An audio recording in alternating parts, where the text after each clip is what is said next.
بعض लोग ये सवाल कर रहे हैं कि जिस चीज़ को ख़रीदा जाता है उसका मौजूद होना ज़रूरी होता है। ये जो हम फ्लैट और दुकानें बुक करवाते हैं नक्शे में मौजूद होती हैं, नक्शा हमारे सामने होता है, बिल्डिंग अभी बननी होती है, तो यहाँ क्या मामला होगा? देखिए 2 ऐसे मकामात हैं कि जहाँ माल मौजूद होना या मिल्कियत में होना ज़रूरी नहीं होता। एक सूरत है जब आप बेसलम करें। बेसलम एक तफ़सीली मौज़ू है, किसी और वक्त उसको डिस्कस करेंगे। दूसरी सूरत ये होती है कि बे-इस्तिस्ना की जाए। अब तलफ़्फ़ुज़ आप स्क्रीन पर देख रहे हैं, बे-इस्तिस्ना।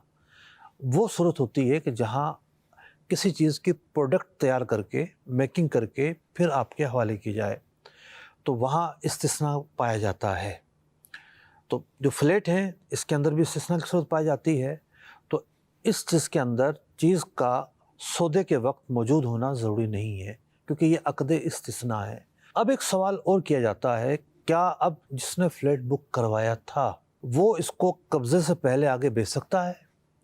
इसका जवाब ये है कि मजलिस तहक़ीक़ात शरिया, जो दावत इस्लामी का एक इल्मी प्लेटफ़ार्म है दारुल इफ्ता सुन्नत के तहत, उसने इस बात का फ़तवा दिया है कि कोई शख्स जब फ्लैट बुक करवाता है तो वो कब्ज़े से पहले अपना ये हक़ विथड्रा करते हुए आगे इसको बेच सकता है। इसमें कोई शरई कबाहत नहीं है और इसका जो नफ़ा होगा वो हलाल होगा।